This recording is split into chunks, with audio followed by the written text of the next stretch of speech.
É isso aí. Casamento pesado é o tema desta manhã, ok? Se você quiser, já pegue aí um papelzinho e uma caneta. Eu vou te dar algumas informações que considero muito importantes aqui, tá bom? Não vou demorar mais não.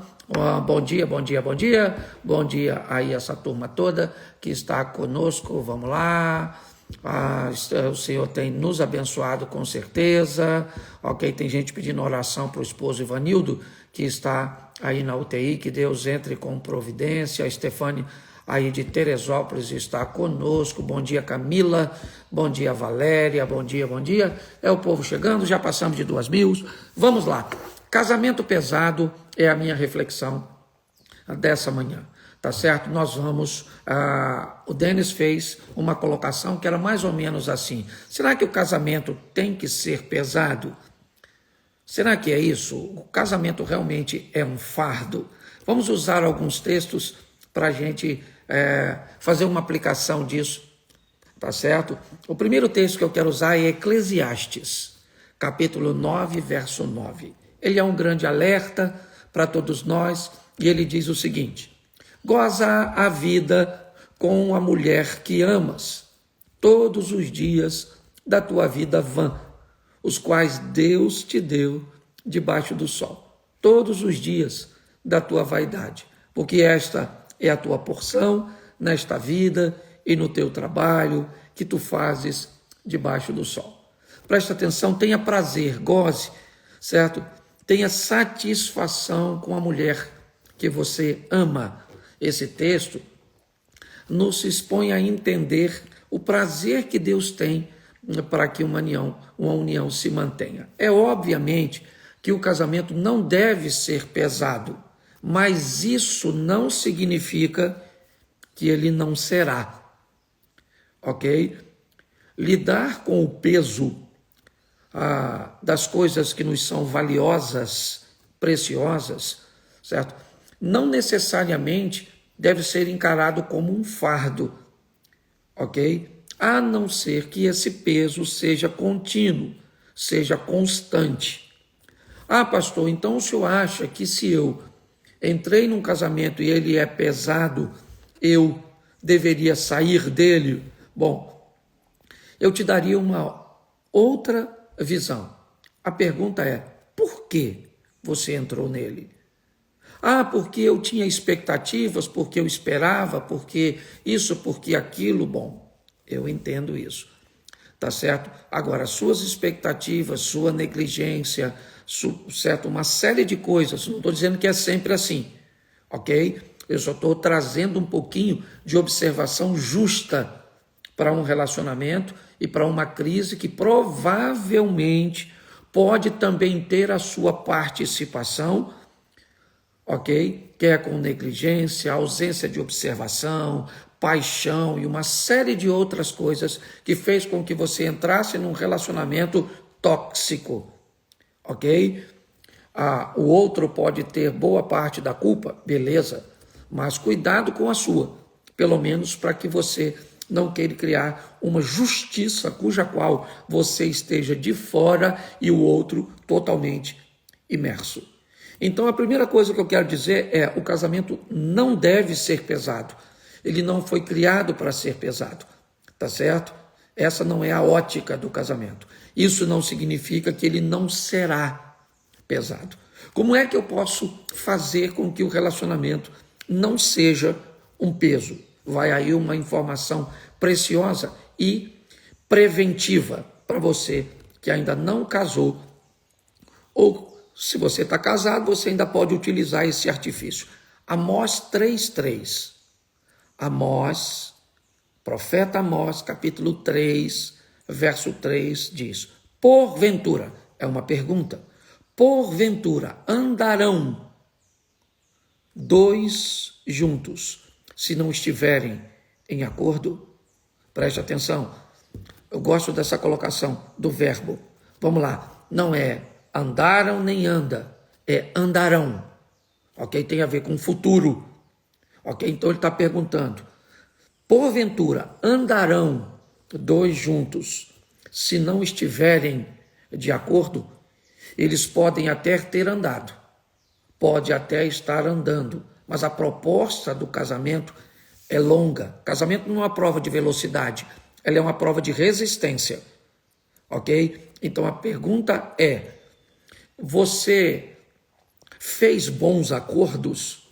Assuntos que eram importantes, pertinentes, significativos, expressivos para você foram acordados antes de se casar ou não? Se não, provavelmente, por um mau acordo, seu relacionamento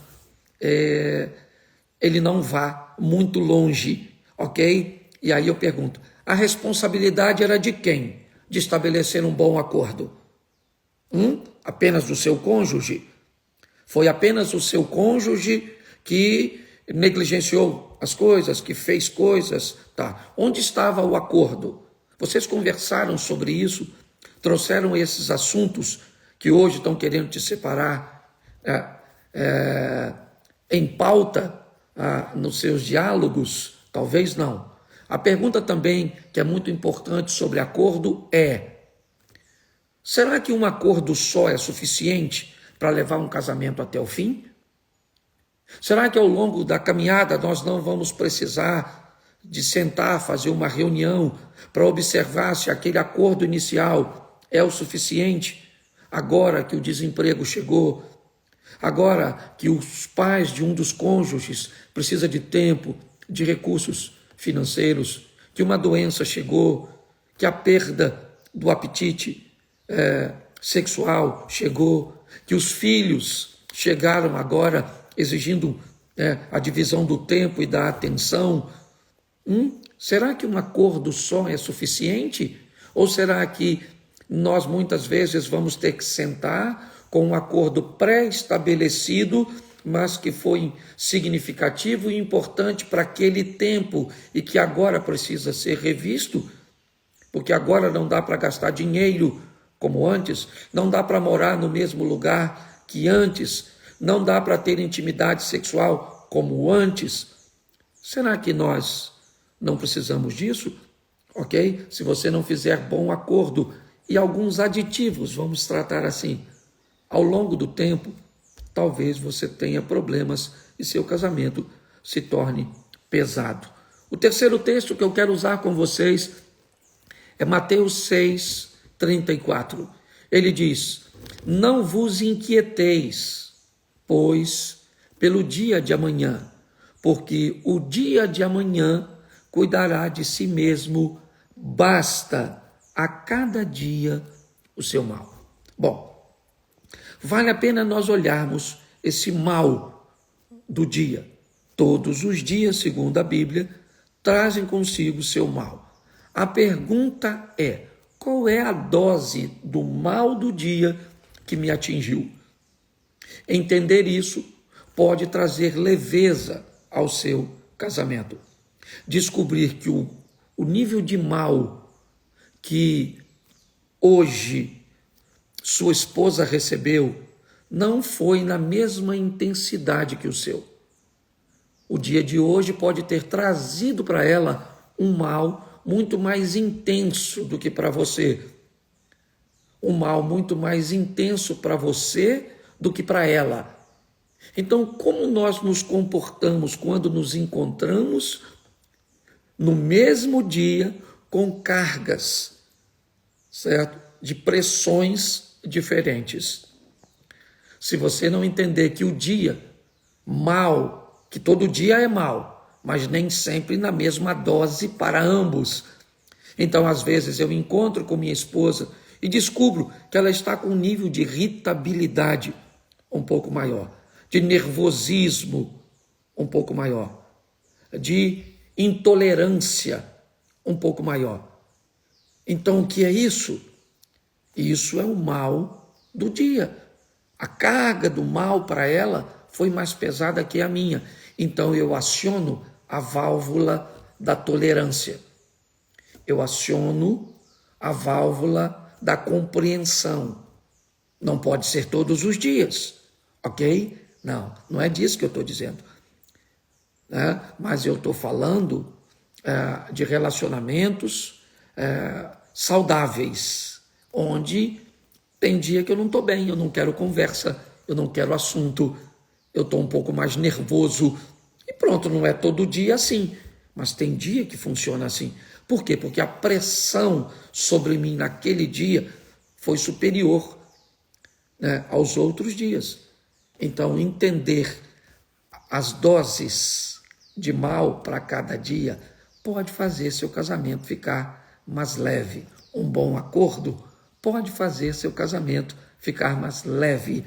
E a quarta e última, segundo o livro dos Reis, capítulo 6, verso de número 1, que nos diz assim: E disseram os filhos dos profetas a Eliseu: Eis que o lugar em que habitamos, diante da tua face, nos é estreito.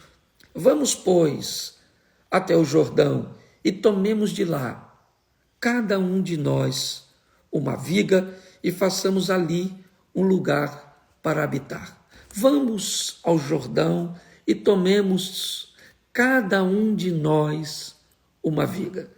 O casamento vai ficar mais leve quando pessoas descobrirem, né, que fazer a sua parte, cada um de nós pega uma viga, cada um de nós. Eu pego a minha viga, eu faço a minha parte, você faz a sua parte. Que parte é essa? Aquela que nos vai trazer o benefício de Eclesiastes 9:9, o prazer da convivência. Como saber qual parte é a minha? Com um bom acordo. Como entender que nem sempre o acordo poderá ser cumprido à risca quando eu descobrir que cada dia traz consigo seu mal?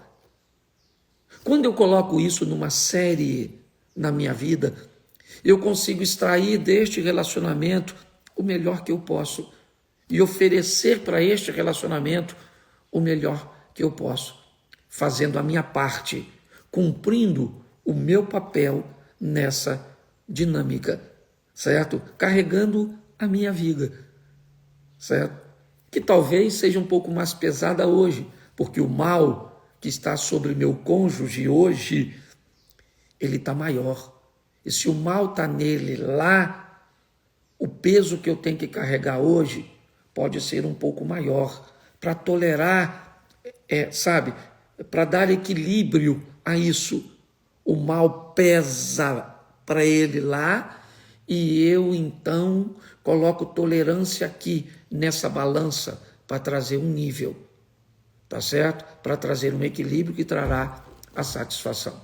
Que Deus abençoe a sua casa, que Deus abençoe a sua família. Vou abrir para uma pergunta, tá certo? Se você quer perguntar algo, né, que seja relevante, que possa contribuir para todos, escreva aí agora, pergunta. O primeiro que escrever, eu vou chamar.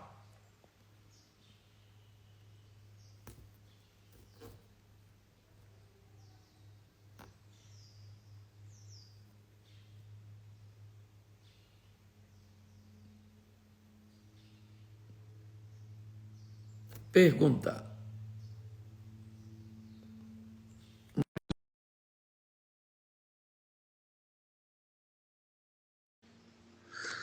Deixa eu ver se a Maria entra conosco. Aqui ela fará a pergunta dela. Se a Maria não entrar, eu chamo outra pessoa aqui para falar conosco agora. Vamos lá? Maria, deixa eu ver se ela não está conseguindo. Opa, vai entrar aí conosco. Bom dia. Bom Diga dia, seu nome, de onde você está falando. Maria Mercedes do Maria Piauí, Mercedes Terezinha. do Piauí. Faça a sua pergunta, Maria. Pastor, como saber a diferença entre provação e consequência das escolhas da gente? Como você fazer esse discernimento? A via de regra, ok? A provação, ela acontece com uma irregularidade muito grande, ok? Normalmente a provação é algo que você enfrenta ao longo da sua vida de forma esporádica, ok? São coisas que normalmente não tem muito a ver com as suas escolhas, não tem muito a ver com as suas decisões, tá certo? Então, nós somos provados normalmente a via de regra, você pode ter alguma exceção, mas a regra, por exemplo, ela segue sempre algo que você meio que não fez para merecer. Vamos usar um exemplo aqui, a provação de Jó. Jó foi provado, certo? Naquela ocasião, ele foi provado. A pergunta é: o que ele fez para ser provado? Nada. Ele era um homem íntegro, reto, que temia a Deus, que se desviava do mal. Mas quantas vezes Jó foi provado? Ok? Já a consequência, ela é diferente. As consequências nós lidamos com ela baseado na lei da semeadura. Tudo que o homem semear, isso também ele ceifará. Ao contrário das provações que são esporádicas, as consequências, elas são constantes. Todos os dias você está recebendo consequências, tá certo? Por exemplo, deixa eu usar um exemplo um pouco mais claro. Suponhamos que você não faça bem sua higiene pessoal, ok? Então, o que acontece a curto prazo? Você começa a ter mau cheiro, seu odor não fica bom, tá certo? O que é isso? Isso é uma consequência daquilo que você deixou de fazer e você recebe, ok? Um retorno disso. É assim que funciona. Todas as vezes que você faz algo, né, você estabelece uma ação, ela cria uma reação. Então, se você está com um resultado muito negativo, tudo que eu faço dá errado, tudo que eu faço está errado. Quanto tempo isso dura? Isso tem a ver com as suas decisões? Tem. Então, se isso tem a ver com suas decisões, isso não é aprovação, isso é consequência. Mude o que você está fazendo, certo? Por exemplo, ó, se nós pegarmos Deuteronômio 28, ele vai dizer: se ir atentamente, ouvir a Deus e os mandamentos seus e obedecer, o Senhor teu Deus te exaltará sobre todas as nações, será abençoado onde você entrar, quando você sair, na cidade, no campo, tudo que você fizer será abençoado. O que é isso? Consequência. A partir do verso 15 do capítulo 28 diz: mas se você não atentar para as coisas do Senhor, não obedecer, você será amaldiçoado na cidade, amaldiçoado no campo, amaldiçoado na entrada, amaldiçoado na saída, entendeu?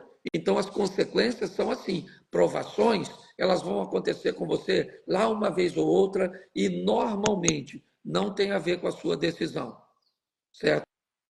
Com suas decisões, você vai ter que encarar o que a gente chama de consequências, tá bom? Um grande Obrigada, abraço, pastor. obrigado pela pergunta. Dá um clique no xizinho aí e nós vamos terminar a nossa live. Deixa a Maria sair, ok? Eu volto inteiro para a tela.